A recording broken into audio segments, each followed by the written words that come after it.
Good morning and welcome to today's live recording. My name is Mbukimburu from Power 254 and I'm glad that we are able to join this live stream.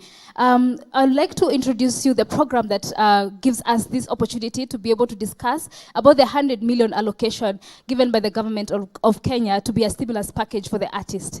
Jenga Hustle is a program that focuses on creating economic opportunities for young people and also giving productive employment. And we're excited that Power 254 has also given this platform to be able to focus on artists today. So we are supported by ActionAid, and we are happy that you have been able to join us. So I'll just hand over to the moderator of the day, Carol Jerry, and I am looking forward to a very great discussion. Please engage online. The hashtag is #Jenga Hustle, and the hashtags or the Twitter handle to tag is @Power 254. Thank you so much. Hello. Hi, good people.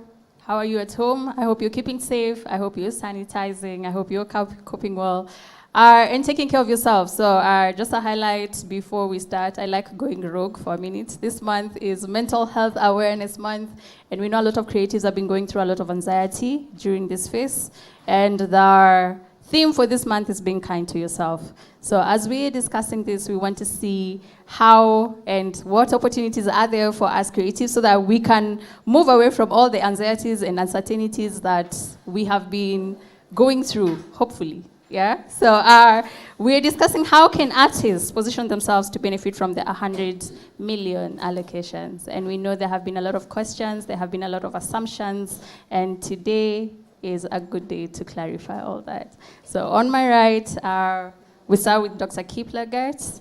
I'll allow him to make an introduction of himself as we move on. Good morning. My name is Dr. Kiplagat. I'm the Director of Culture in the Ministry of Sports, Culture and Heritage, and I'm happy to provide any clarification regarding the Artist Stimulus Program. I'm pleased to be here. Thank you, Dr. Kiplagat. Good morning. My name is Mishai Mwangola. I'm an artist, I'm a storyteller, I work in theater, and I'm also a member of the Creative Economy Working Group. And what I'm here to do is to really help us to think about this fund and to ask the questions that the artists are asking. Thank you. Thank you. My name is Michael Pundo. I'm the acting CEO of the Kenya Cultural Center, incorporating the Kenya National Theatre. And we are here to answer your questions. We are here to enlighten you more about the 100 million artist stimulus package. And yes, we are glad to engage. Thank you. Thank you. And I am your moderator, Karen Jerry. I am an arts curator, and I am the director of Artporium Kenya. This is a platform that gives creative and marginalized youth the platform to use the tools of music, film, and art for expression, and most especially for social change. So welcome you all. As you've heard, the hashtags we're using today is Jenga Hustle. I hope you engage with us. Send in your questions, send in your concerns. We are here to address all of them. So we will start with our Dr. Kiplagat. And we want to know about the stimulus package that are there and why these packages were designed the way they were, and any highlights that you would like the creatives to know about them. I believe that creatives must now be aware that the President made a pronouncement on the 6th of April regarding an artist stimulus program that was meant to benefit vulnerable artists, actors, and musicians. The reason why this was provided is that a lot of creatives have actually undergone a lot of stress, mainly economic stress, because they are no longer able to attend gigs, spaces where art is enjoyed. Most of them, Kenya National Theatre, the national museums have been closed. There are artists and creatives who had contracts. Some of them have since been suspended because of COVID-19, and therefore, because other stimulus packages and subsidies have been given to different sectors, it was found necessary that artists who entertain us on a daily basis, artists and creatives who earn from the industry are also cushioned. Hence, this program targets mural artists.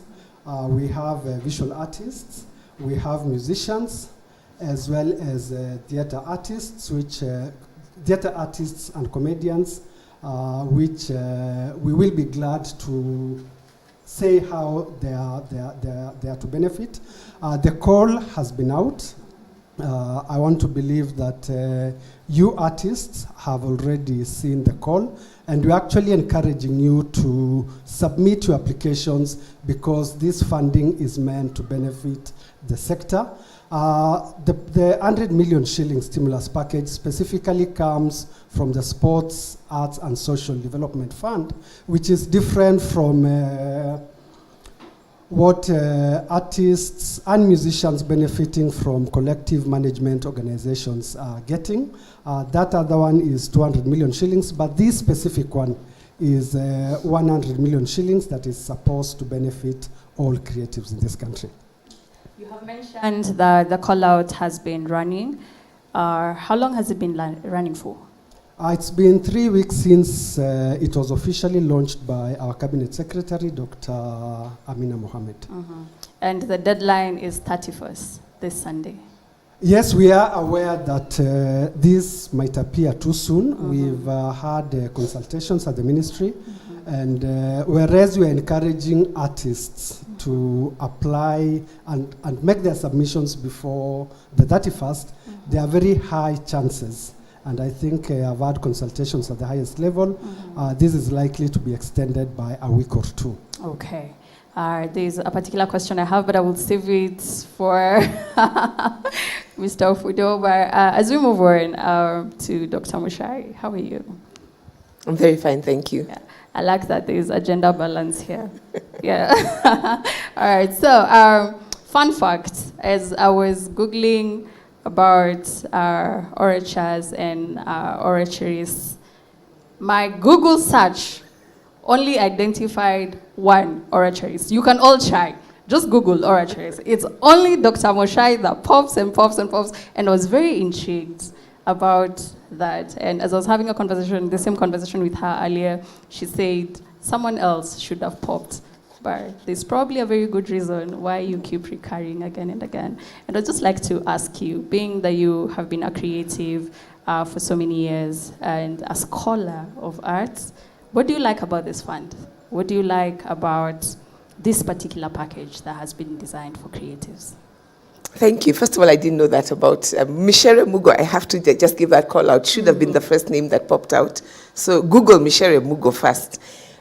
What do I like about this fund? Mm-hmm. First of all, and I'm really glad that you've asked me that question because I have so many questions and so many issues with this particular grant.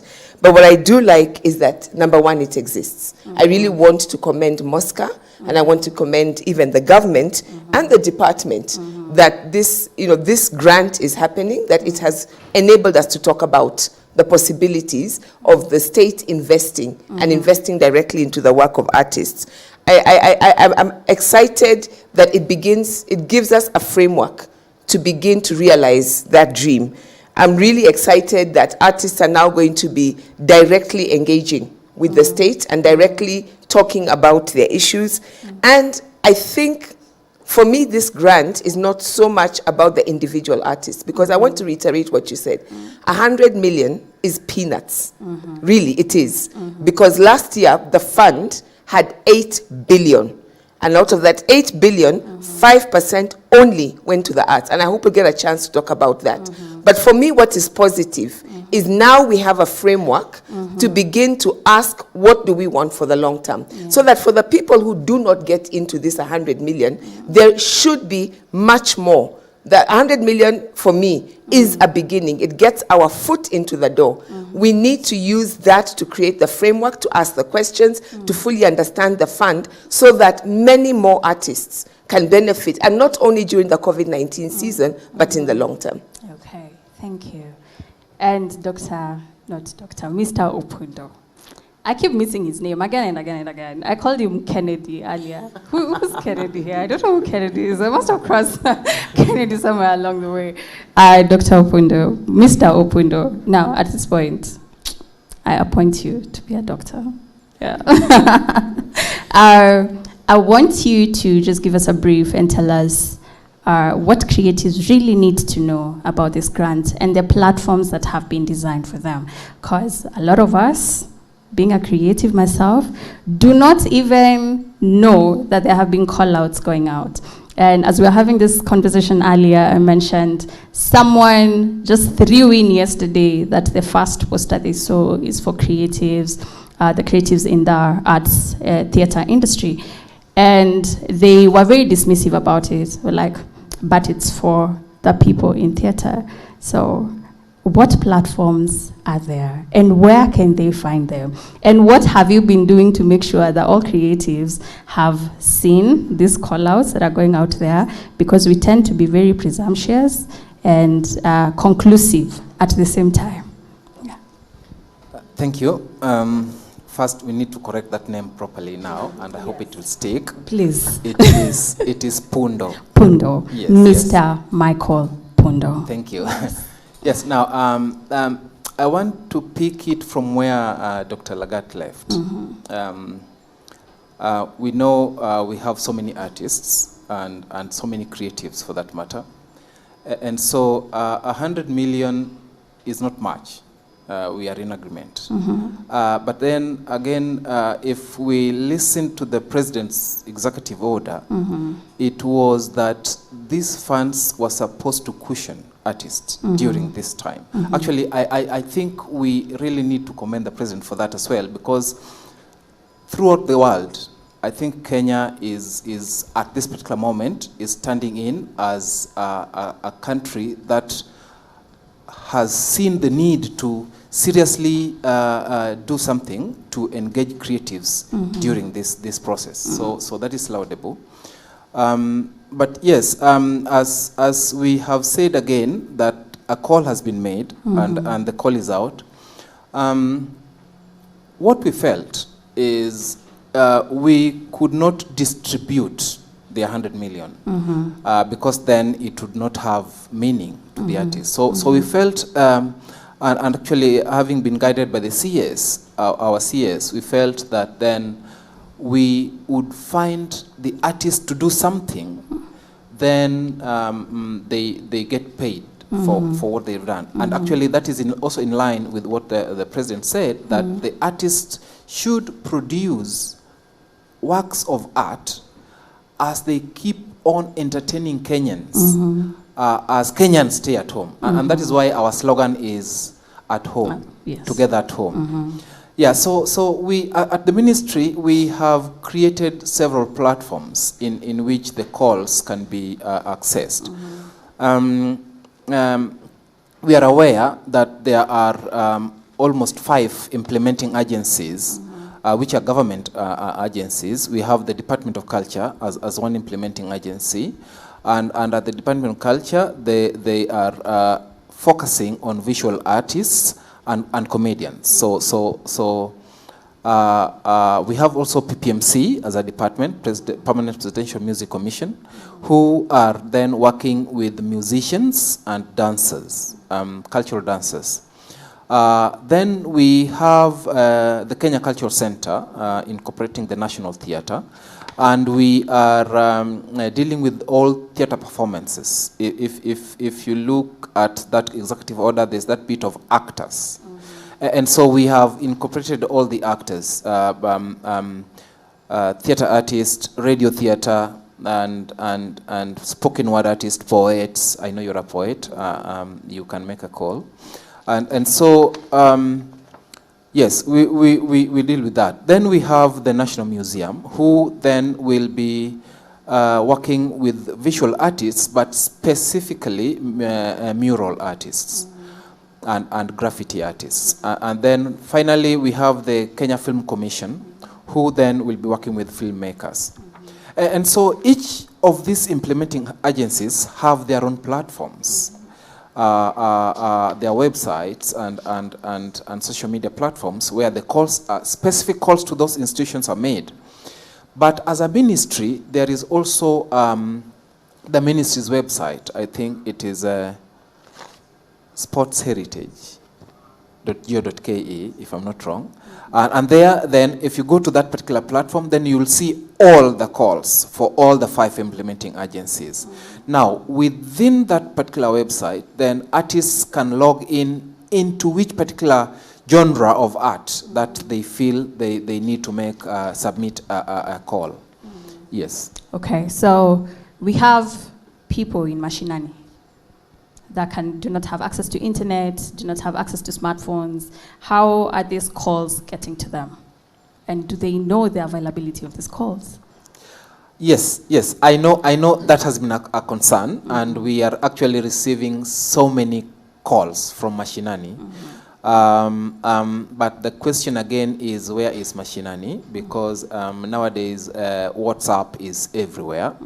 So yes, but the Mashinani places, we have also felt there is need. And so what we have done, and I think the director might explain this further, we are trying to engage government structures at the grassroots.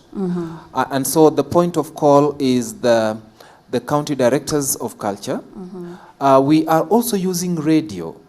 There is actually a communication team that has been set up that is trying to see that these calls reach.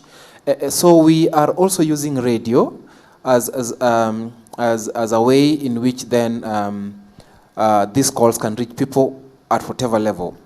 But again, if you visit the Kenya Cultural Center website, you will see that we have tried to translate the call in all the major languages, I would say, regional languages. And so we are using, again, our contacts in those regions to disseminate this particular information. So yes, we know it's not only through internet, and so we are making every concerted effort to make sure even that particular artist who does not have a phone, or who depends on another artist to do his or her act, can receive this call. Okay. Yeah, maybe in addition to what my colleague has said, our first port of call was the Council of Governors. Yes. We wrote to the Council of Governors and copied all county directors of culture and the ministers in the counties. We've also formed a social media platform for county directors of culture with a view to requesting them to mobilize artists in the grassroots. In addition to that, we've been getting in touch with artists associations for them to disseminate this information to artists in their network. So we want to believe that whereas this could be a challenge, we are actually engaging other networks to reach out to artists operating in the grassroots. Okay. Now that we are speaking on the stimulus package and the dissemination process, Dr. Mushai, what is your opinion on these packages and their distribution channels? So thank you very much for that question. And I think what my two colleagues have said illustrates what the problems are. All through this, I want to talk about 3 things. One, when I said that the good thing about this is that it enables us to start to think through a framework. I think one of the first fundamental problems is that we as artists do not understand the framework. We do not understand, first of all, the framework for the fund, and I'm happy to talk about that. But we also do not understand the framework for the grant. And because we do not understand the framework for the grant, let me give you an example. We know there's 100 million. We do not know how much each institution is disbursing. We do not know when they tell us, for example, Kenya Cultural Center tells us you can do plays, you can do 5-minute skits, you can do, there's a range. By the way, there's no storytelling, I'm a storyteller, so I feel discriminated against. We do not know, are they going to use, suppose Kenya Cultural Center is getting 20 million. Is 1 million going to those of us who are doing 5 minutes? Or is it going to be, a luck of the draw? We don't understand that. We do not know who is going to be sitting and deciding and what criteria. The criteria, if you look at them, is very woolly, right? And there's no criteria for the artist who says, I don't want to entertain I don't want to tell people to wash hands because everybody knows we need to wash our hands. I want to use this platform to ask critical questions. I want to use this platform to reflect on certain things. We do not know that. We do not even know if this money is coming from the not more than 20% of the fund, or if this is a special intervention. And if it is a special intervention, part of the fund basket, must it only be about content? Or if the president, and I'm glad you brought that in, the president said this is supposed to cushion the artists. So if it's supposed to cushion artists, you should not dictate to me what my content will be. If it is supposed to create content, then tell us it's supposed to create content. But then don't tell us what content to create. We are creatives, for God's sake. Let us think. Because I fear that you're going to get so much content that's saying the same thing that nobody will want to consume it. So what you want to do is to tell the artists, it's about COVID-19. Be creative, right? We do not know, and I'm glad you brought up the provisions of the fund. There are 7 different things you can do with the fund. Telling people, work to pay, seems to assume that artists cannot spend the money in other productive ways. So for example, the area of creating, telling artists, we're going to give you a grant, and here is how we know you're creating work. So that when the time ends, you've got work that you can put out. Nobody pays writers, right, to sit at home and write, yet they need that support because they can't go to, there's so many opportunities they're losing out on. Nobody pays writers. Most of the writers go and they go and they talk about their books, they get money, but they can't go and do that. So all those things we do not know about. When it comes to distribution, I'm really glad that Dr. Lagat has talked about involving the counties. But involving the counties is not calling them and telling them, we as national government are doing this, amplify. We needed to take seriously when the Constitution says, under Schedule 4, that culture is a devolved or shared function. So I think, honestly and sincerely, if we are going to respect the constitutional principle of non-discrimination, that the money should be dispersed through the counties. I am not saying the national government should not have a part, but I think if you really want to reach people, and I'm going to use the term you said, mashinani, you cannot be sitting in Nairobi and saying anything that comes under theater, you will have to come to the Kenya Cultural Center in Nairobi to record it. If I am coming from ballet in that is number 1, who am I going to stay with? Number 2, how am I going to pay to get there? Number 3, who is going to take care of my costs? Is that part of the grant? Number 4, then I get there and I've come up with a production. Theater by its nature is not initially supposed to be recorded, right? So why can't we just pay people and say, if in Taita it works for you to sit at the market, social distancing and everything, and tell stories, and the people who come to the market will be able to engage you. Why can't we do it that way? So my third point is we need to involve artists, not only in terms of giving us your work or even helping us choose, but artists should have been involved in conceptualizing. And for me, there's that all the problems artists are having is not because in essence this is not a good thing. It is in essence we've been cut off. So I'll give another example. When you say, everybody has a social phone. Actually, no. Many artists don't. Artists don't have the bundles. Right now, already many people cannot survive. So again, to put the bundles, first of all, to go to the website. Secondly, to download everything. Thirdly, then you've got to record yourself in some of the cases. Fourthly, you have to submit, right? And some of us have to climb a tree to be able to get the network. But then also, I may not eat so that I'm able to do it. I think we are being unrealistic. So for me, that's just the beginning. Okay. We will start addressing this from Dr. Kiplagat's end. Well, Dr. Mushai raises very fundamental issues which should have been addressed at conceptualization. However, let's just appreciate that this is the beginning. There are many things that we will learn from this that will inform how we engage in the future. But let me address some specific issues. On the issue of prescribing to artists that they need to churn out messages relating specifically to COVID-19, I think we are not very strict when it comes to that. It is possible that as a creative, there is content that you can create that inspires hope, that celebrates the resilience of our frontline workers, that empathize with the mental stress that artists are facing. So we are not telling you your messaging must specifically address issues of COVID-19 directly, but you can also be creative around that area, generate content that will, in a large extent, address some of those issues. Okay. The second issue is how the 100 million shillings has been apportioned or distributed to the different institutions. We know we have 5 government departments and agencies that are disbursing these funds. Yes. Each of the agencies came up with numbers that they want to address, and they range from 1,000 to I think 5,000 creatives. I think it's music which has the largest number, about 5,600, and therefore music will be getting perhaps a larger share than the National Museums of Kenya, which is dealing with 565 mural artists.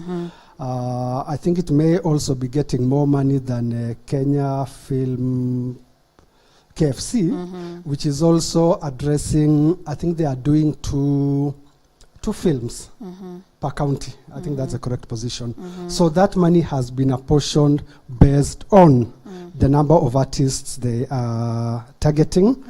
I think another fundamental issue she raises that we've not shared out is the issue of a panel of judges or peers who will adjudicate that work. I want to believe that these have been appointed by the different semi-autonomous government agencies and departments, and perhaps if you go to our websites, that information may be available. If it is not available, then we'll go out of our way to ensure that that information is released. You've also raised the issue of whether this money comes from the 20% that is part of the Sports, Arts and Social Development Fund. Yes, that is money that belongs to artists. You may recall that immediately the president made the pronouncement, there was a lot of hullabaloo on why artists are being given money yes. to entertain, Yes. yet there are more critical issues. So this is money that is an entitlement to the artists. Yes, I know currently, with the current dispensation, it is not more than 20%, but because we've engaged with artists, we know that the 100 million shillings is really a drop in the ocean.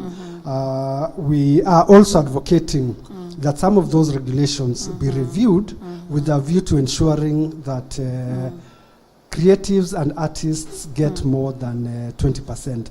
And I think this is a commitment that I have heard the Cabinet Secretary say, and we hope that going forward, that is something that will be addressed. Okay. On the issue of the counties, I know that is a very intricate matter. Yes, culture is devolved.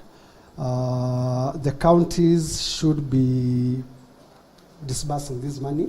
But the regulations at the moment is that counties may not have direct access to this money, but as we review the regulations, then I'm convinced or I'm persuaded that these are areas that we'll focus on going forward. Okay.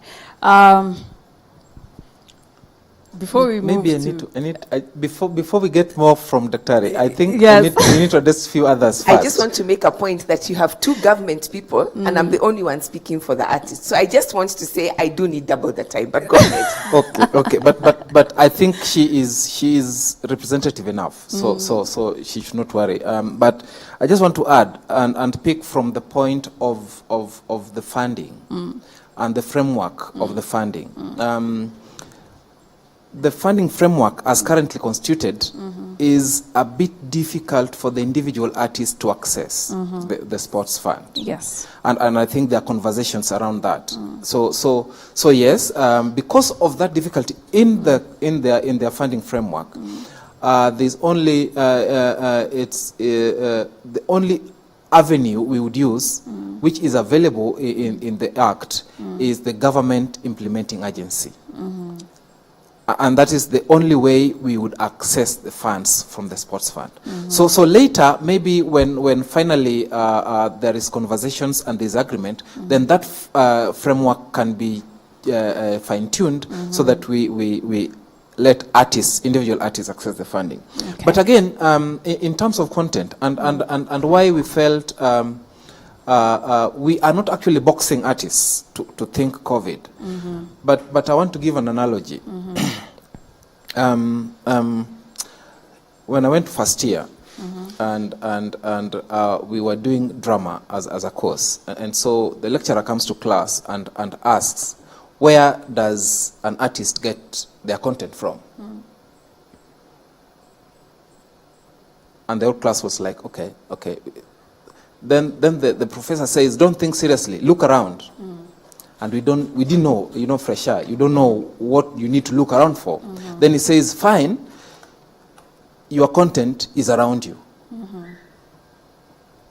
It's your surrounding. It's everything you come across. Yes. So generally, what is around us at this moment is COVID. But the artist has also been told that we are tired of wash your hands, wear masks, keep distance. We are tired of that. Can we then be creative as we address issues of COVID? And two, we don't only want to address issues of COVID. Can we also then address issues, social issues, that are surrounding us around this point? So yes, artists are not boxed into addressing COVID. Okay. Thirdly, relax. Thirdly, the money we are giving to artists, and I think I want to emphasize the point that Dr. said, we are looking at the individual artist. Actually, our ultimate goal is the individual artist. So that, and that also informed the distribution of monies. So that the money we are giving to the artist should, and this should be very clear, the artist should not use that in the production of works. Okay. What the artist is giving us at this point for selection is any ready work to show they are an artist. Okay. Then, once selected, there is a production team who are also artists anyway, who will then go to the artist to produce the works selected. So this money we are giving is not again to produce those works, but the artist has the leeway to use this money to produce whatever they want to produce, as long as it's not the works we are picking, which then they might use again to earn money after COVID. So yes, this is supposed not to be for the production of the works. And again, finally, just to address her, yes, we have a team of professionals who have been chosen depending on their expertise and the different genres to select the works of art presented to us. That was exactly what was going to be my next question. So we have, I would say, prominent influencers and experts within different genres who have been selected to choose who is supposed to be covered within this. But we know we are also using, we are not only using vulnerable artists, we are also using professional artists, so that we have quality work presented to Kenyans. So we might have somebody in Mashinani, but then that work will still be refined so that as we bring that Mashinani artist on the national platform, on our national TV, the work does not reflect his Mashinaniness, if that is any standard anyway. Thank you. I know you have a question. I need to respond. Yes. And I want to Yes, pick up with Dr. that. And Mishai, that's yeah. part of the problem for Yeah, me. First of all, the assumption that if you're machinani, your art is not the highest quality. Depending on what you're doing, Yes. that might be the best practitioner for a particular. And I said, I'm a storyteller, right? I have studied storytelling all the way up to doctoral level. I am still learning from people who've never been to school, Yeah. who have done storytelling in the traditional way and have been apprenticed, have mastered. They're masters at their craft. They're in machinani. Yes. And I think for me, it is because when I sit in Nairobi, I absolutely understand what you're saying. I use that language sometimes. That's why I'm saying you've got to devolve this. But let me just say very quick things in response. Number one, right in front of me, Yeah. I have the calls. I want to read out what music says.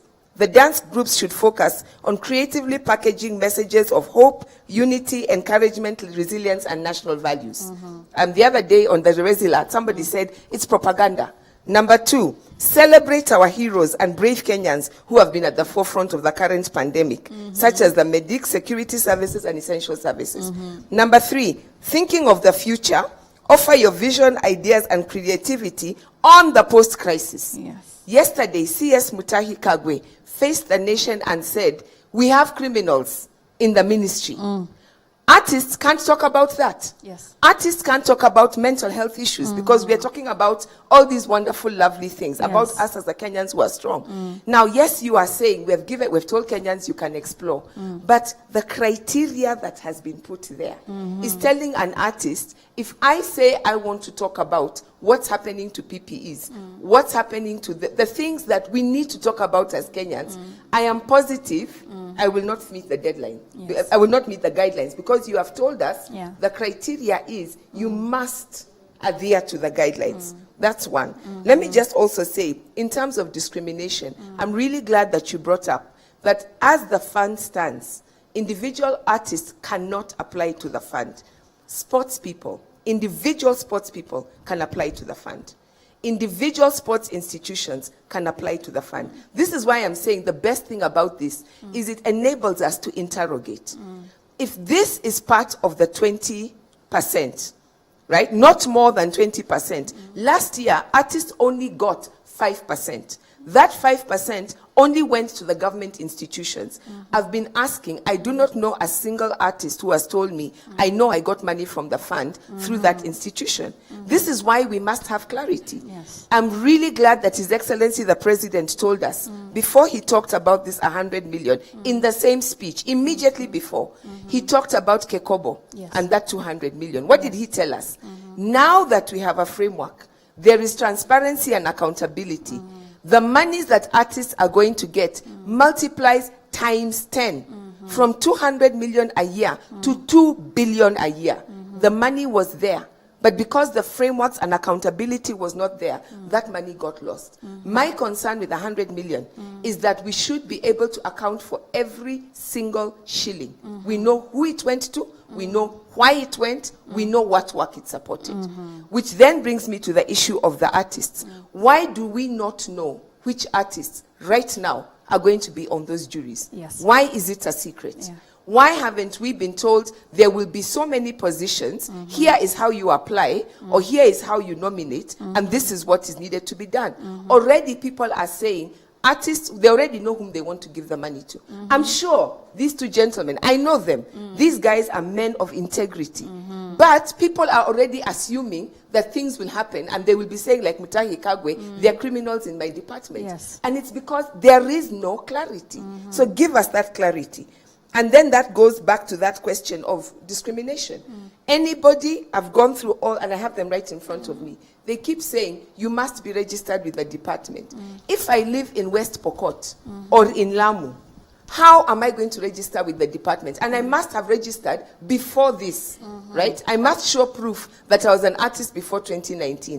What about that young person who left school last year, began practicing in January, is doing amazing work, Yeah. but cannot prove that they were an artist before 2019? What about that other person who, just to make things go, does an Uber right, has a little kiosk somewhere, and you say if you've got any other income, you cannot apply. That's discrimination. We're discriminating on the basis of class, we're discriminating on the basis of geography, we're discriminating on the basis of art form, because there are so many art forms that are not represented under this, and it's not fair. Thank you. Thank you. On the issue of discrimination, amongst other things, there's the caveat of if you're benefiting from a CMO, if you have ever accessed royalties at any point, you do not qualify for this fund. I mean, what is the percentage or what is the amount of money a creative gets in terms of royalties? Last year, we had one of the most popular people that are making so much like content and publicity, and we are consuming. As consumers, we are greatly consuming. They got 2,000 shillings. So for a whole year of royalties. So if we are saying that that is one artist that we consider Ukoju, and this other artist, Ukuchini, the people that are getting 700 and something, 300 and something, and just from that mere fact, we are disqualifying them from eligibility. Why is that? And I know from your department that does not apply, but let's start with you as we move to Dr. Kiplagat and why that was underlined. Yes, I understand that bit, and it has been also a matter of concern. But if we look at the presidential directive, and as Dr. Mshai said, a paragraph before the 100 million, there was a directive that 200 million be released per month. 200 million per month to cater to be used by the CMOs. Then, below that, the president says, then a further 100 million be released. It's not per month. It is during the COVID period. The question, therefore, is, we have artists who are in the CMOs. Some are not in the CMOs and really struggling. So how then would we ensure there is equity in terms of benefit? Because one artist has been catered for in the CMOs with 200 million per month. Another group of artists has just been given 100 million for the duration of the COVID, which we don't know whether we are told September we might be at the peak. So you can see.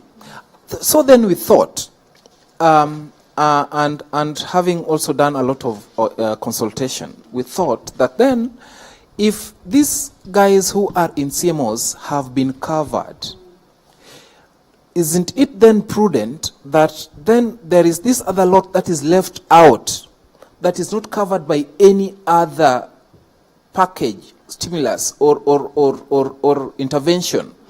Can we then see if then this can be left for them to be intervention for them? And I think that is the wisdom behind that particular criteria, so that we don't have an artist who is assured of his royalty every month, and this other one is not assured of anything, any time, benefiting the same. So yes, if you look at it from that angle, then that is what informed us, saying if you're already benefiting from the other side, it is not fair for you to benefit again from this side. Yes. On the issue of transparency, as was raised by Dr. Mashai, what are you doing towards making sure that, we don't assume that this is a formality? Because that is the assumption most of us as creatives have, that these call-outs are just a formality, that they are a particular package of creatives that have already been set aside to receive these funds. So on issue of accessibility and just being open and saying, these are the people that are going to be judging and this is the criteria for the selection for creatives, what are you doing to ensure that there's full transparency? Now, first, this is government funds. And so government funds must be accounted for to the last coin. Actually, the CS said that, and we have to account specifically to her also, to the last coin. Two, each particular implementing agency have a particular target of artists they are supposed to cover. At the Kenya Cultural Center, we are looking at productions, a total of 210 productions. And storytelling is in it, by the way. I'm looking at it, it's not. It's right here in front of me. Okay. So we are saying the artist who is like the SI unit must be seen in the accounting procedures. And so I want to believe, and all my other colleagues will also be looking forward to this, that we will be showing the number of artists who have been paid and evidence of payment and distribution of that payment per region. And then we will also be showing the number of, because some artists are in groups or theater companies or associations. Then we will also be showing that this particular number of associations, groups, theater companies, and the rest have also benefited, but in their benefiting, they have covered this number of artists, and these are the artists. So yes, I would say we are up to the point we have to account to the individual artist. Okay. Dr. Kiplagat. Okay, I'm glad we are having this. I'm glad we are having this conversation, because from the first time we appeared on Culture TV, there are a number of issues that were raised by creatives, some of which have since been addressed. Let me assure creatives that on the issue of registration, for instance, and I think I also have a document here, and you can actually go to the website. Okay. On the issue of registration, that is something that we've since removed, because we realized that there are and I'm speaking for myself. There are artists in the grassroots who may not have access to the forms, who may not have access to the registration fee at this point in time, and therefore, what the cabinet secretary even declared is that going forward, artists must not be registered.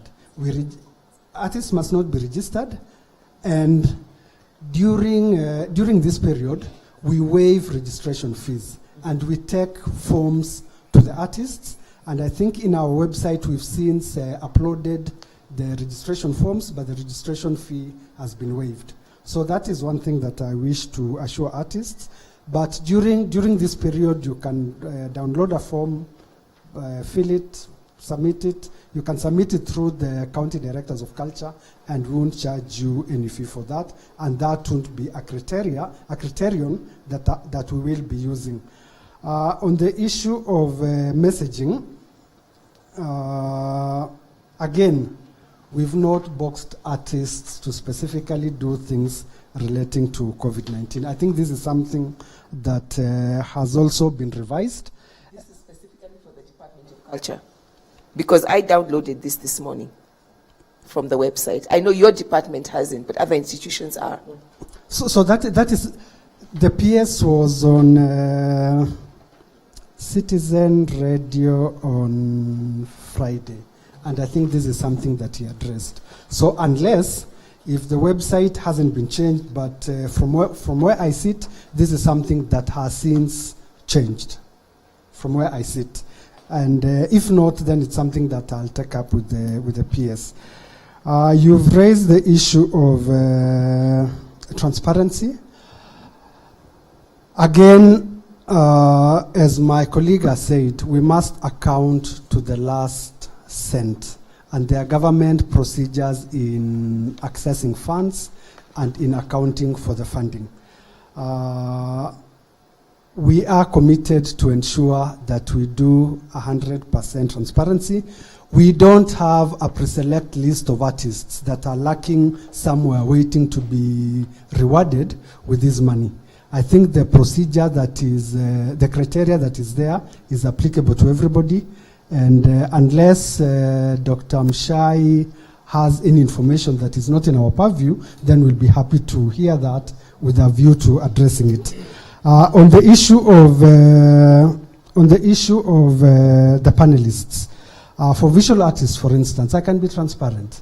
The vice chair of the Kenya National Visual Artists Association, I think is called Nadia Wilson, will be a panelist, together with the curator of art at the National Museums of Kenya. That is another panelist. And each time they deal with a different domain of art, what we've purposed to do is, if they are dealing with the photographers, then the chair or somebody designated by the association of the Photographers Association will be brought on board. So I think that is how we intend to go about it. So from where I sit, I know we have the best interests of the creatives, and we are committed to ensuring that transparency is in place. Can I just say, I want to appreciate, and this is why I said, when I looked at the panel you are inviting, I was happy to see who was coming, because I know I'm dealing here with gentlemen of integrity. I know we have public servants. I am not at all casting any aspersions on them. My point, and I want to quote directly from the president. The president said, I am pleased to announce, this is to do with the CMO and Kekobo, that the ministry have established a framework to ensure full transparency, right? Now, the issue is not that I do not believe that the government, I mean, I've chaired the board of the Kenya Cultural Center. I am positive that the Kenya Cultural Center has processes, procedures, and it follows them. My point is that even in the Constitution, the issue of, number one, freedom of information, doesn't just mean that Kenyans have a right to information when they ask of it. It is that the more transparent you are, the more you put out that information so that people find it, the easier it is to get in ahead of those doubts. Part of the reason that people are concerned is that it is absolutely wonderful that we have this opportunity, and I really thank you. I thank Mbuki, I thank you for giving us the platform to be able to ask. But it's the first time I am hearing some of this. And I am somebody who's been trying to find out about it. How much more everybody else? And I think the point that the president made was the minute you put in the framework, even though there were all those processes, suddenly 200 million a year turned into 2 billion, right? Yeah. Just think about that. So we are saying the more transparent you are, I'm really happy to know who's going to be on that. But you see, artists have been asking. And you could have gone ahead and told artists, we're putting together a panel, nominate people. Here is the process. This is how we're going to make sure that these people do not, they cannot apply for grants. They cannot have any association, anything that they're associated. You know, you put that out in the open, and everybody says, okay, we get it, we see it. We can tell that not everybody is in Nairobi. We can tell that, you know, and I want to say this about, I really like the way you've structured the grants. There's been attention paid to the historically marginalized communities. So I think some of them have even said, we encourage people with disabilities. We want women. In fact, one of the grants, people have complained that if you are a healthy young man, you cannot actually get that grant, because they have said you need to be this and this and the other, right? But I really like that they've taken that seriously. My point is that the more we engage and the more transparency there is. Let me say one other thing about the fund. We do not have a representative. The people who sit inside the fund, there's no requirement that anybody there has any knowledge of the arts. There is no requirement that a non-government official speaking for the arts is there. Yet it's there for the health, it's there for education, it's there for sports. So when you see artists being cynical and artists not believing that this is true, it's because there's that thing. Now, let me just address this question. You've clarified that the 100 million is coming from the sports, right? There's a provision in the fund that says that the government, through the cabinet, can give a special provision. So if 100 million is coming from the sports, and we know that last year we got actually 5% of 8 billion. Where is the rest of the money of the sports fund going? I mean, the arts fund going in this period? You've got that 100 million.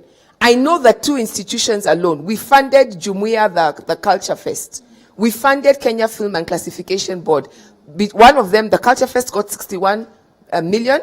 KFCB got 44 million. That's your 100 million. 2 institutions last year got the full 100 million that we are talking about now. We do not know where that money went. We do not know, but we know that there is at least 5% of 8 billion sitting there. So where is the rest of that money going? So that those of us who do not get this 100 million, right, which is a special dispensation, know that there's these other pockets of money. We can go to these institutions. They have this money waiting for us. This is the terms under which we apply, so that we do not act like we are beggars. When an institution gives us something, we are so grateful for it, yet it's our money. This is why we are demanding transparency and accountability, not only with 100 million, but right now, I'm not saying tomorrow, right now, there is money that is due to artists that artists can use for this period. So give us the 100 million, but I want to suggest it should come out of that special allocation because we know that COVID-19 is an issue, and then give us additional money, right? That's what I'm asking. How can we get more than the 100 million? Because it's not a gift the government is giving us. It is our right. Thank you, Dr. Muchai. I just want to point something about that. Well, and I think she's raising very pertinent issues, which would be cured by legislation. Because part of what we are finding ourselves in is as a result of legislation. Yeah. And in that legislation, the Act says the person to apply is a registered sports personality, and a government implementing agency. That's legislation. So we need to find our problem solved by the legislation. But secondly, at the beginning of every financial year, the fund's administrator gives out a communique of how the percentages are shared within the financial year. And so you find that the whole 100% is given out, but then within the act, there's the part she's saying that the cabinet might decide that funds can be removed for strategic intervention, government strategic intervention, which, yes, she might be right, this would be a strategic intervention. But the question therefore is, if at the beginning of the financial year, the funds administrator the board had distributed the funds to 100%. When a strategic intervention comes, then it again affects the percentages. So there is no money set aside for strategic intervention. When such situation arises, it affects the percentages. But matters be as they are. Yes, we need to engage further in terms of legislation and especially on this particular fund, because that legislation affects uptake of the funding. And especially the person disadvantaged is the artist. So yes, if the sector can engage so that we have proper legislation that then covers the artists better, then I think we shall have healed that. Can I just respond to that? Because I actually, he's brought in such an important point, and I think we need to talk about it. Okay. This year in February, right, the fund made its report to Parliament. I have looked for the last, I think, month. It's been completely impossible for me to get a copy of that report. So I'm relying now on newspaper reports. In the newspaper report, we are told that the committee chairperson, who is the Machakos MP, Victor Kioko, asked, why is so little money allocated to the arts, right? Because sports got its full 35%. Social development got its full 65%. Oh, sorry, whatever but they got their full allocations. The arts that should be getting not more than 20 got a meager 5%. And the chairperson of the board, who is today, said, we do not know how to define an artist, right? Then they started to give out the allocations. 550 million went to golf. That is 5 times the amount of money that we are giving artists in this period. To do what? Fund 2 golf tournaments and look after the golf course. I think that's at Lenana. I have no issues with that, right? If the sports people want to put their money there, that's fine. But for me, this is why I'm saying the good thing about the grant is it makes us ask these questions, right? Where did the money go that was due to come to us? If the allocations have already been done for this financial year, can we know who has that money and what are they doing in this period? So that the 100 million is a special allocation. Thank you for that. But where is the rest of the money? You see, what I don't want is for us artists to start fighting each other for 100 million. It's for me to start to be, I look at you, Njeri, and I start to be very envious because I found out that you got 20,000 and I got nothing. Yeah. So we start fighting each other. I am saying there is much more money than 100 million. So please give us that 100 million. We are grateful for it. It's our money. Right? We're taking it, but we are also appreciative because we're good Kenyans. Yeah. But then tell us where the other grants, don't use that 100 million to shut down all these other avenues. You see, what the director said was absolutely fantastic. He tells us, number one, you may have longer than this. Yes. Number two, we've changed some of the regulations. Yes. But I honestly and sincerely, right? I read these regulations before. I downloaded them this morning. I read through them again this morning. Our deadline currently is on 31st. Yes. We do not know that there may be a special deadline, that there may be a dispensation and they increase them. Yes. Today is Thursday. Yes. We do not know that they have removed some of those. So that I will look at it and say, I do not qualify because this is what it says. I do not know, looking at the regulations that are on the website as I speak, right, that I do not have to address. You know, that what you have told me here that I have to address, actually I don't have to do it. So the artist who right now today is desperately sitting down to put their application together to go on Sunday, might put in an application by Sunday that is not as good as they would have wanted it to be, but they thought that that's all they had, you know. Then they find out we've got 2 extra weeks. And then they start to say, I wish I had known, right? I would have worked on it much more. I wish I had known that I didn't have to address things like this. And for me, that's the problem, which is why I keep going back. Transparency, accountability, put in place a framework, right? Yeah. This report, when it came out, somebody should have called a meeting and said to artists, here is the report. Because at that point, we'd have begun to see the problems. If we had talked about it in February and addressed it, we would not be in the mess that we are today. Now that we are here, please let's not do this so that in August, September, we have got a big scandal where artists are creating a lot of noise because they feel that even that 100 million, the way it was distributed, has left a bad taste in the mouth. And what that will do is destroy relationships with these institutions who are the ones who are standing there. I love the fact that we've got institutions that serve the artists. I work with these civil servants, and trust me, I am yet to go into any of those departments and find somebody who I do not think is invested in the arts. I have huge respect for a civil servant who is in there negotiating the bureaucracy of government so that we artists can benefit. But you've also got to work with us as artists. Yes. Otherwise, all that hard work goes down the drain. Dr. Lagat. Yes, Dr. Mshai raises, and I'll repeat, she raises very fundamental issues, especially on the Sports, Arts and Social Development Fund. I want to concur with her that Dr. Munyaka has actually taken the ministry to task as to why sports people and sports organizations are benefiting more. Why was 300 million given to golf, to Safari Rally?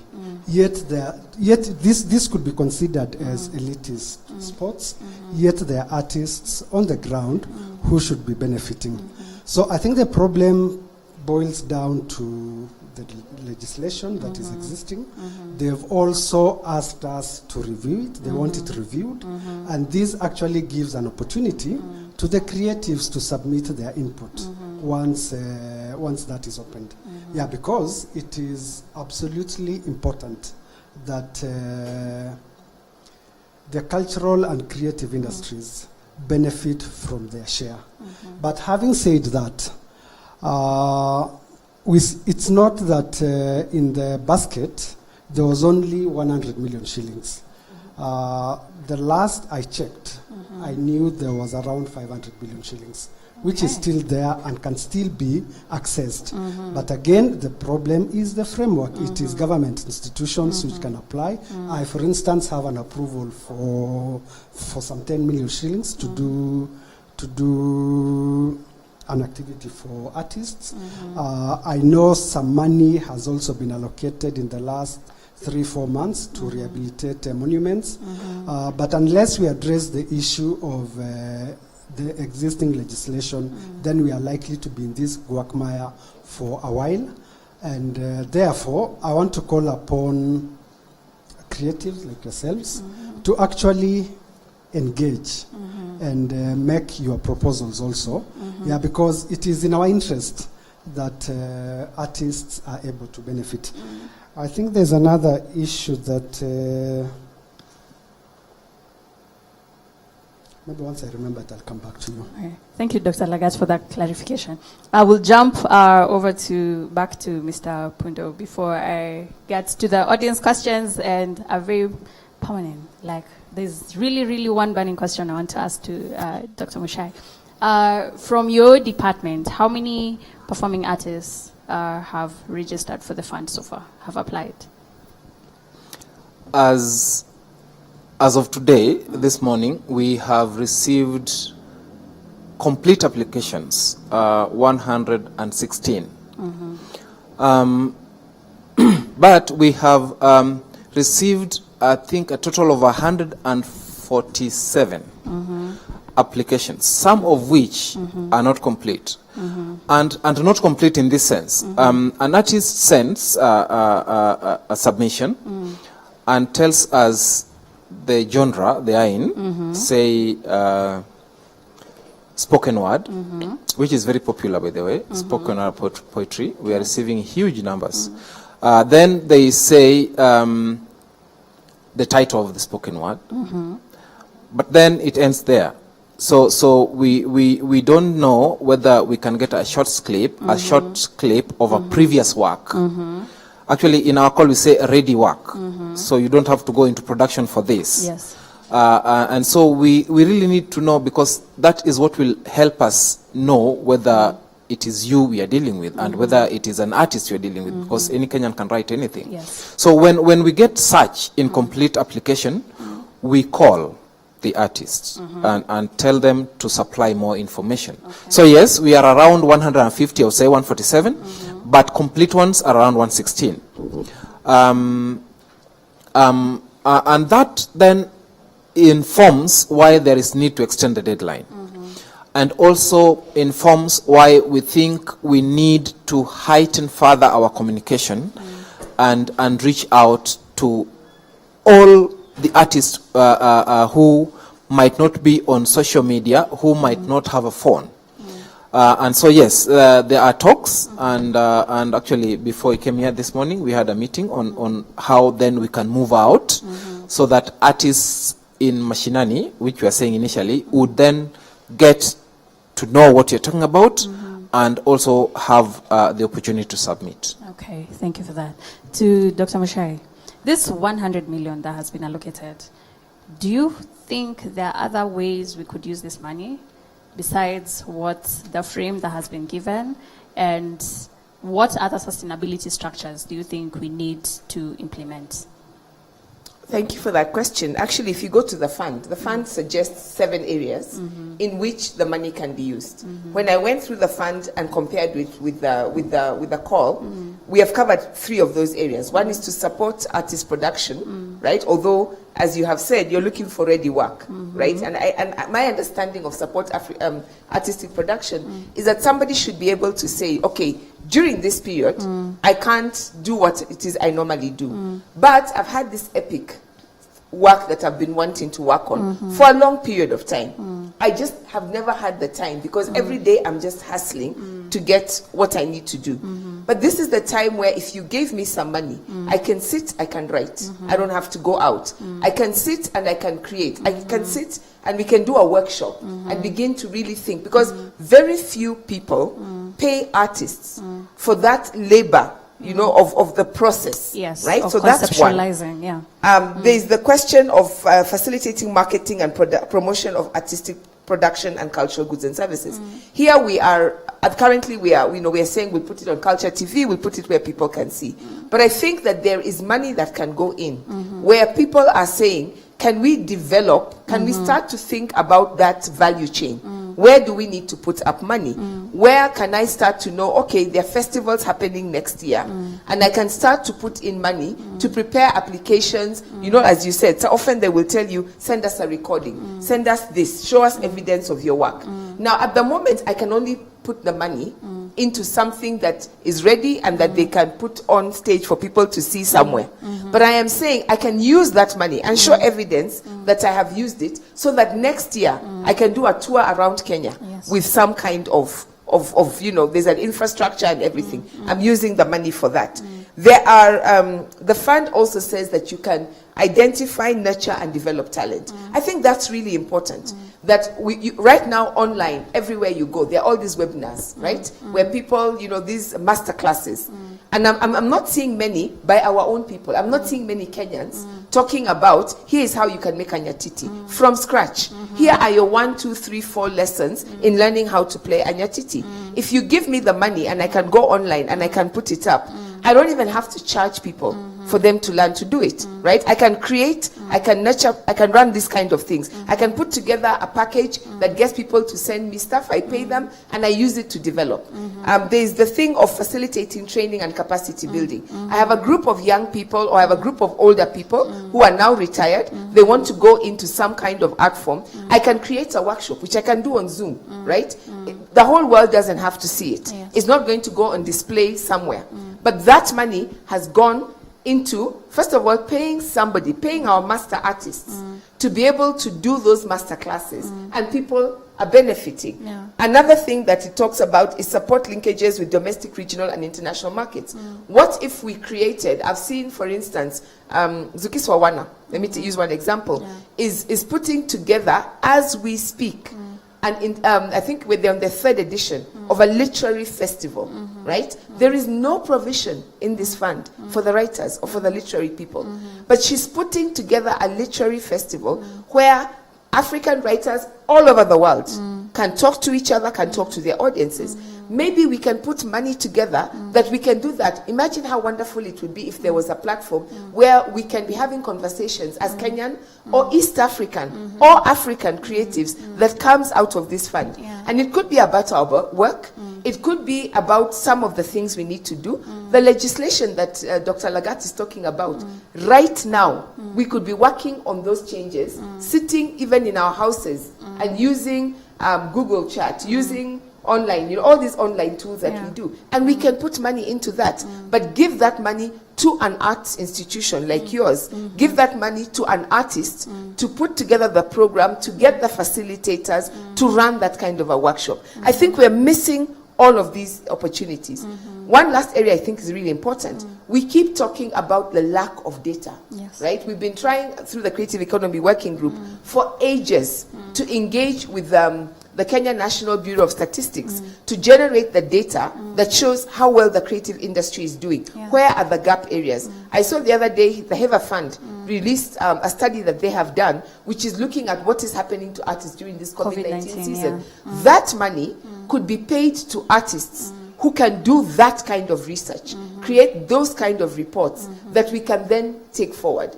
We've been working at the Orature Collective to try and package, now that everybody, we're talking about, well, I don't know if you know, but there's this talk about the referendum, right? The coming referendum. We could use artists now to create content, to go to the Constitution, so that people understand the Constitution in relationship with what is being proposed under the referendum. So that instead of relying on politicians to come and tell us, and they always come with their political interests, we have artists, I know XYZ, Kinagado were talking about turning the Constitution into cartoons, right? And putting the entire Constitution for people who do not engage with the legal text. Those kind of projects would be funded. If we thought about it, if our basket was bigger than the 100 million, to get, and then again, a lot of these things will say not more than 5 artists can work on something. But why not get a group and say one person can conceptualize a project, come up with 20 young, especially Those artists who've not been practicing for more than 2 or 3 years, Yes. you get mentorship, you get work done, and next year we have an entire constitution in visual form. Or we have clips, performance clips or songs that take us from Article 1 of the Constitution all the way to the schedules. And people are now saying, as a result of COVID-19, we as Kenyans are much richer because of all the work that was produced and may not have gone on stage, Yes. may not have engaged the pandemic, but has allowed us to do all this essential work. By the time this season is over, we can go to the fund and say, here is, we as artists have thought it through, we've talked it through, and here is a draft bill for you. Yeah. Here are the changes that you need. I think that's the kind of work that can be done in addition. Thank you. And that addresses the question I had asked earlier before we got to this platform. Where do art curators come in? Because the whole idea or the whole work of an art curator is to conceptualize an idea and see how well to implement it to benefit a particular problem or to address a particular issue. Dr. Lagat, do you have any response to what Dr. Muchai has just shared? Let me just respond to some of the issues Dr. Muchai has raised. We've identified that legislation with regard to this funding could be the issue. But this is the time that we should be conceptualizing ideas, creating content, and because individual artists may not directly apply to the fund, let me take this opportunity to invite collaboration with artists with a view to developing a proposal which we can then submit to the fund and work together to implement it. To me, I think given our current circumstances, that could be the only avenue. And I know that going forward post-COVID-19, we actually require a lot of collaboration with artists in order to address some of the burning issues that artists and creatives are facing in this country. Thank you. Suddenly, I've just felt included. Thank you. Mr. Pundo, do you have anything to add in that regard? Yeah, I think back to your question of curation. Yes, we are involving artists, I think, of all cadres and genres. And yes, curators are in it at whatever level, either as quality assurers, because again, we are actually using artists to determine quality. We are also having producers of people who are in production, also involved in the process. Yes, so within this particular scenario and in the case, we have different artists of different cadres involved. But back to the fund, which is very thorny, and yes, it is. Actually, when legislation is as it is, at the department, and the director will attest to this, we have never sat. We have tried as much as possible, because now department and actually the State Department of Culture and Heritage is now the government implementing agency, has really tried to access the fund with a view to ultimately the fund ending with the artists. And so we have looked at activities which then can be funded by the fund, and which then will involve the artists. You remember Dr. Lagat talked about sculptures, yes, and rehabilitation, which again, it is the artists being used to rehabilitate. We talked about Jama Fest, Jumuiya ya Afrika Mashariki. Again, we took a contingent of over 250 artists to Dar es Salaam using the funds. And these artists were paid using the funds. So yes, even though legislation is boxing us that way, but at the State Department we have tried to see how then we can apply, get activities where artists will finally benefit from these funds. But then I still go by what Dr. Lagat said, that we need collaborations. Yes. And artists need then to have the activities planned, but implement in partnership with the implementing agencies. Yes. I know we have spoken about the dissemination both from Dr. Lagat and from Mr. Pundo, but we did not address this from Dr. Mushai's points. Do you feel there was enough, or there has been enough efforts put towards the dissemination of the call-outs, and in regards to the deadline, do you feel that there was enough awareness put out in terms of publicity for the call-outs? No. And part of it, I think, is because I think we've fallen into this. Let me put it this way. The digital space is fantastic, right? Even now, we're having a conversation. It would not be possible to be talking to people if we didn't have that digital space. But the digital space is not the only space, right? Virtual online conversations are not the only place that people congregate, right? Even for those of us who are online, knowing where to find everything, having data bundles to be able to actually go and surf the net, to be able to download stuff, to be able to upload stuff, is something, again, that's why I said there's a class issue that comes in. There's an issue of whether you have connectivity or not, because we are being told stay at home. So if I am in a place, and honestly, let me tell you, in my home, where I was, my natal home, where I was, you know, where my ancestors are buried, the way my parents' house is built is half of the house we have network, the other half we don't have network. So when we are in that house, we put all our phones in one place, right? If you're on the other side of the house and your phone rings, you have to run to get to your phone before that phone ends, right? Now, I know all my neighbors who are on the side with no network. For them to get network to do anything, they must leave their homes. Yet you told us to stay at home, right? So it's practical, simple things like that. If I have questions, right, and I'm sitting somewhere in the North Turkana County, I have questions and I want to ask, I want to engage. Somebody tells me, send an email to Kenya Cultural Center. Or I send my work and, you know, my happy day, but the director says, we love it. And your directives have said, all work will be recorded on the Kenya Cultural Center stage.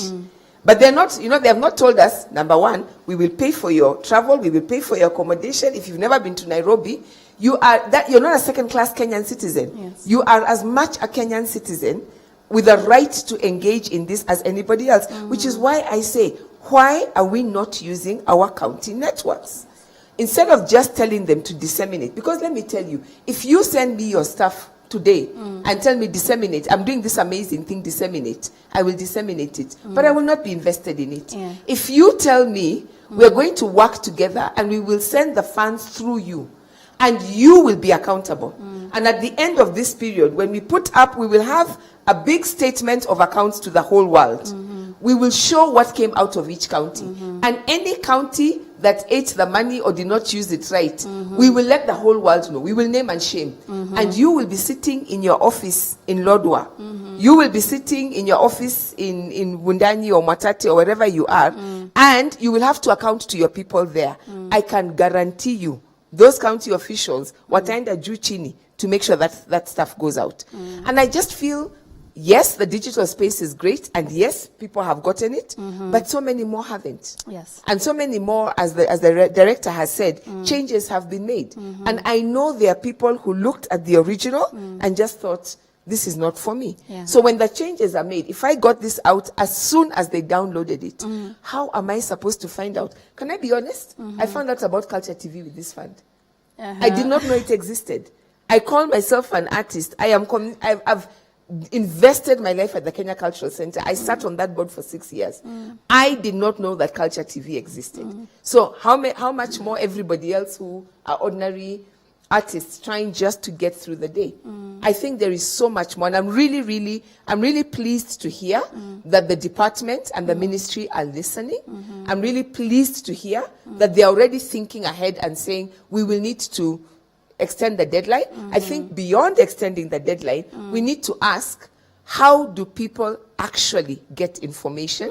And WhatsApp is great, but it is not the only way. I mean, WhatsApp came the other day, Yes. right? Me, I'm pre-85, right? Some of us, those are not platforms that we use. Yeah. So how do we get it to everybody? Really sincerely, you have to go to the counties. They know how their people communicate. Okay. Allow me to respond. Okay. We sincerely appreciate the challenges raised. There is a communication team that is spearheading communication with regard to this stimulus package. We've heard you, and we'll take these concerns to the communication team, and we hope that a number of those issues will be addressed. Thank you, Dr. Because Lagat. it's actually a challenge. We've also gotten calls from the counties raising some of the same issues that you've raised. So we are listening, and we will be responsive. Thank you. Jumping on to questions from Twitter, we have Michael Owino, who's asking the clarity of artists already registered with CMOs and those not registered, how each will be catered for. Is it a welcome relief on this? I allowed the ministry. I'm sure you addressed that before. William Onyango is asking, how about positioning of choir on the stage? Should they dance as they perform, or any style can be applied? Okay, that is from Willis Onyango. And then we have Stephen Mwanginjogona. This is from Facebook. He's asking, does the fund limit the creatives in terms of the content in which their platforms should be executed or expressed? For instance, if the focus is on sensitization of corona, is it limited to sensitization and safety only? Or also ongoing social justice happening amidst or even escalated by the pandemic? And then Nikoye Ome, he's saying, what channels of platforms do Kenya artists have to engage in legislation conversations? What are the existing processes that enable the inclusive participation of artists in governance issues in the sector? So from these questions, we can already see it's exactly how Dr. Mushai was reasoning this out from. And I would like us to start with how the positioning of the choirs. Yes, how about positioning of choirs on stage? Should they dance as they perform, or any style can be applied? Now, it is a big challenge, and if you look at the call from the Kenya Cultural Center, we are allowing drama to be performed, a play. But we are saying we are limiting that production to a maximum of 5 people. And we are asking artists to observe the Ministry of Health guidelines. And one of them is social distancing. Let me explain the rationale of the 5. 5 in a play production, a total cast of 5, we envisage a situation where we will only have 2 people on stage at the same time, or at most 3 on the stage at the same time. So yes, we need to have productions, but we must observe social distancing. And so for choir, it is difficult. And actually, if you look at the call for musicians, there is a cappella. And again, they are also not allowing large choral groups. So yes, choral groups are not allowed because then social distancing is an issue, but a cappella is allowed because, again, a cappella can be produced differently, and we still have a collection. I think there's an app that can do that. So yes, we can't allow social to break the rule of social distancing.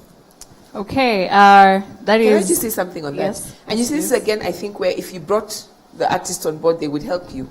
Everybody is watching virtual choirs, right? So there is no reason why choirs should have been disqualified, where you could say the money will go, and this is again part of that thing of training. If you say your choir, you've sent us a clip, your choir is great at this, we will train you to be able to use the virtual choir software. And I think it would be great to be able to have all these choirs all over Kenya. Kenya is known for its choral music. We are so distinctive in what we do. But that's an entire category that we have shut out because we have worried about social distancing. Yet technology can help us on this. We can put in a training element into this, and we should say, if you come in as a choir, we have some money that will train everybody, right?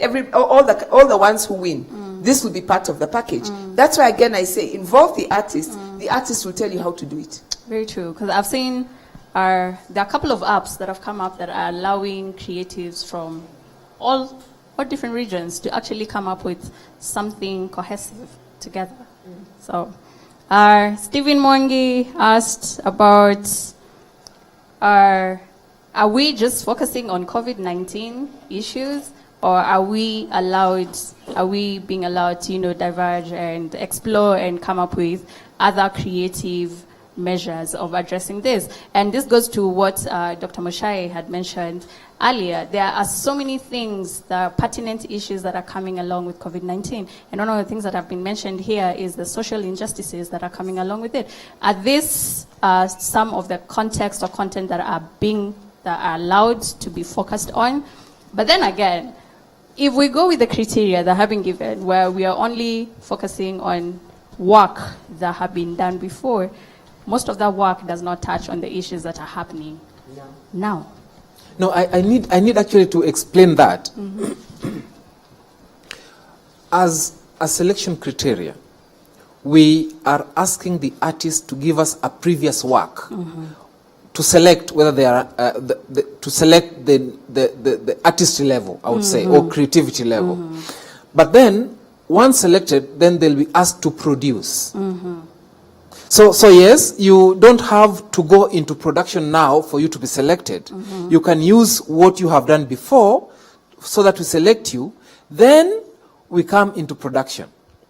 And I think, again, on messaging, we are not limiting artists to Corona. And I think we had explained that conclusively. But I think we need to clarify, when he says we, he's talking about the Kenya Cultural Center, and the director is talking about his department. As I read earlier, I am looking at what has been said and what is on the website of this moment. So on the question of social justice, I mean, that has been one of the big critical issues in this whole period. But when I look at what, if you want to do it musically, it tells you, you must celebrate our heroes and brave Kenyans, including the security services. How do you then engage with the question? This morning, as I was coming, I was looking at WhatsApp. I saw a picture of a young man who had been badly beaten up last night, right? That was circulating this morning. How do I engage that, right? If I can only talk about the security services, and yes, we appreciate and recognize that many of our brave Kenyans, many of these people in the front line are doing amazing work. But we cannot only celebrate and not talk about what is going wrong, or where our concerns are, or where our fears are, or what are the problems that are coming up. Because if we do not do that as artists, our role in society, and I think this is so important, this always thinking artists are there just to entertain.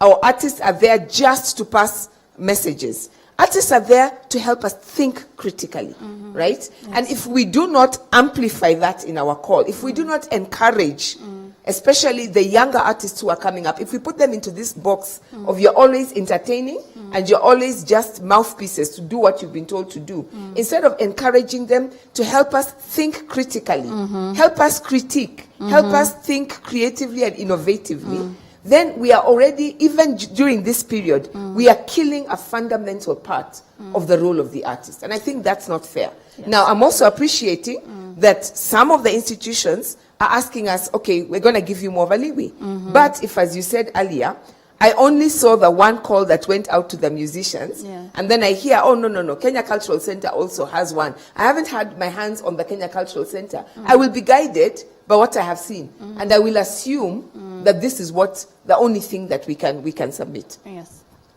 Well, I agree with Dr. Mushai. Art is what makes us human. It is what makes us explore our environment. It is what makes us exploit and be who we are.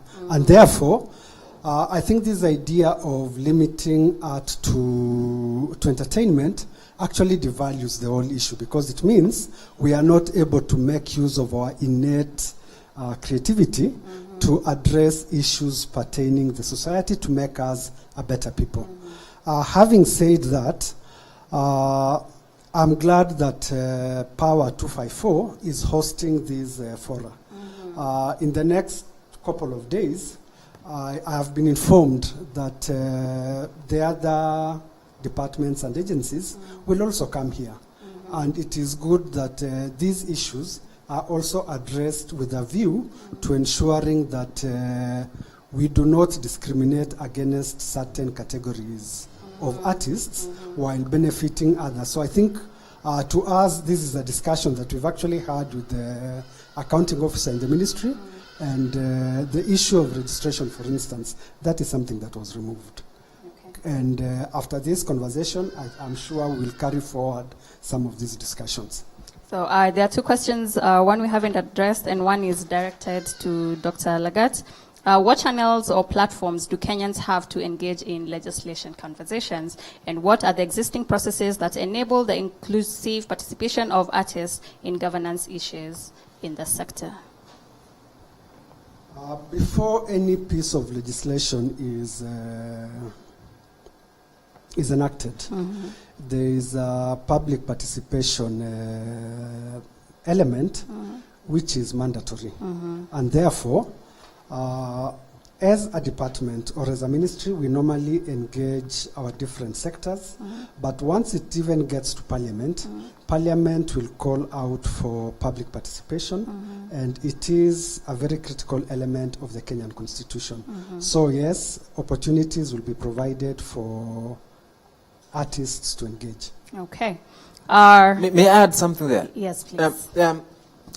Artists have a voice, and that voice should be heard. And so for legislation, we need as artists to unify our voice and channel it structurally. I want to appreciate the efforts and actually work being done by the Creative Economy Working Group, because they have tried as much as possible to influence legislation. And so we might need to have then several associations of artists or groupings of artists who then might initiate legislation. So we don't have to wait until something is brought to us as artists. We might then need to initiate the process through our associations, our groupings. Yes. Okay. To Dr. Lagat, they say Dr. Lagat keeps mentioning lack of legal framework as one of the reasons the arts gets small chunk of sports fund. I think this is where the arts sector should pool their effort and submit petition to the ministry for equal or more substantial allocation. Well, that is welcome. We welcome that, and we'll be able to transact it to the next level. Okay. I don't think there are any other questions. So as we close this, what are our closing remarks from the ministry? Well, the response so far is not very encouraging, so I want to call upon artists and creatives from wherever they are to actually visit our website. It is www.sportsheritage.go.ke and submit your applications. Alternatively, if there are issues you need to clarify or further information, especially with regard to comedians and visual artists, our telephone number is 020-272-7980 up to 4. You can call us anytime during the day, and we'll be happy to provide that clarification. Thank you. Thank you, Dr. Lagat. Mr. Pundo. We want to encourage artists to seize of this opportunity and let themselves be known. Actually, earlier we were saying that this is the time artists should come out for Kenyans to appreciate us seriously as having filled the void. And so we call upon our creativity, and that in case there are questions, in case there are issues that are not clear, artists are free to call us. And so at the Kenya Cultural Center, which we have made calls, we might need to call this number, 0742 008 677. I repeat, 0742 008 677. and we'll be able to answer all the concerns and give directions. Thank you, Mr. Pundo. Dr. Shai. First of all, I just really want to thank Power. I want to thank you for being a great moderator. Thank you. And also just to really thank, I cannot say this enough. When I was coming up, 20, 30 years ago, and yes, I am that old, it was really difficult to engage with government. It was, we didn't have faces, we didn't have names, we didn't have people who are willing and had an open door policy. So first of all, I just want to really appreciate how far we have come. I want to appreciate that we have officials who I honestly and sincerely have the deepest respect for. I also, having been inside, sitting on a board, understand how difficult the bureaucracy can be. I understand how difficult the policy process can be. So I'm grateful that you have been so open and willing, and we will take you up on it, coming to work with you. That said, I also want to thank really the Department of Culture. Last year, I was observing a process where we actually decided we wanted to register the Orisha Collective through the department to see what the process was like. And trust me, it was a nightmare. So I'm really pleased that it's a responsive, we're finding responsiveness as we raise our issues, and that thing of telling people, I want to encourage everybody, even if you're not applying for the fund, use the opportunity to register, because that does open up a lot of other opportunities. That said, I think the big question is the question of policy. And the challenge, I think, should not just be on artists, because many artists do not understand the policy process. Many artists want to engage, but they don't know how to engage. And frankly, many artists are hustling, so they don't have the time to do it. So the challenge I want to put to the government institutions is for you to create the opportunities, create the processes. The fund, there is money. The fund says you can use that money to mentor, to train, to do capacity development. Let's use some of that money to create the platforms and create the opportunities starting now, not only to engage the fund and to be able to look at that legislation, to be able to amend it so that artists really do get a fair shake, but also to look at the basket fund. I'm really grateful that you have said that the extension is going to happen. So let's use that time to continue to tweak what we already have. The second thing I want to say is that please, let's take this idea, the constitutional principle of participation means that there must be complete transparency and accountability. It's wonderful when we ask questions and we are told this and that is happening. It would be even better if the information was there on our fingertips, so that anybody who wants to know by what process was that jury selected, who is on that jury, what is the criteria they're using, what are their timelines, how much money is being dispersed, so that all of us who are doing spoken word poetry know that there are only 3 slots and there are 500 people applying for that. Maybe I should go into another category where there are not many people who are applying. I think that thing of participation is important. Finally, I think the thing of going machinani grassroots and thinking, don't think about the people who have the computers, who are sitting in Nairobi. Think about the people who are in an island in Lake Victoria, who have got as much a right to this money as those of us who sit next to the Kenya Cultural Center or who come to the ministry. How do we honestly and sincerely get to them? And again, it's a constitutional principle. We want to build our constitution. We're 10 years old. By now, we're actually instilling constitutionalism, so that rather than look for ways to give the counties something on the margins, the counties should be at the center of this. And then, as I said, we are celebrating 10 years of the Constitution. Let's celebrate that. Article 10 says that there are values and principles that must guide every policy process. So I think we really need to go and look at this process and ask, have we checked off each of those values and principles? And just as importantly, let me not say more importantly, 2 other articles I want to draw attention to. Number 11, Article 11, culture is the foundation of this nation. If we cannot get it right at this point in Kenya with the Arts Fund and the artists, we will never get anything right with the Constitution. Secondly, Article 1, the sovereignty of the people.